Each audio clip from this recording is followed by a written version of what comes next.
আবৃত্তি করে শোনাবে রবীন্দ্রনাথ ঠাকুর। নমস্কার, আজ আমি কবি রবীন্দ্রনাথ ঠাকুরের লেখা নদীর ঘাটের কাছে কবিতাটি আবৃত্তি করে শোনাব। নদীর ঘাটের কাছে নৌকো বাঁধা আছে, নাইতে যখন যাই দেখি সে জলের ঢেউে নাচে।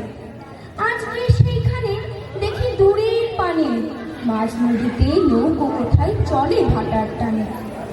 জানি না কোন দেশে পৌঁছে যাবে শেষে, সেখানেতে কেমন মানুষ থাকি কেমন দেশে। থাকি ঘরে কোণে সাত জাগে মন মনে, অমনি করে যাই ভেসে ভাই নতুন নগর বনে। দূর সাগরের পানে জলের ধারে ধারে নারিকেলের বনগুলি সব দাঁড়িয়ে সারে সারে।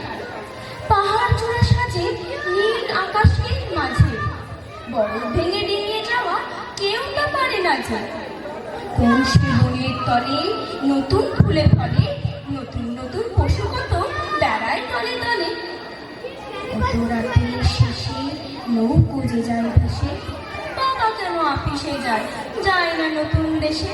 নমস্কার।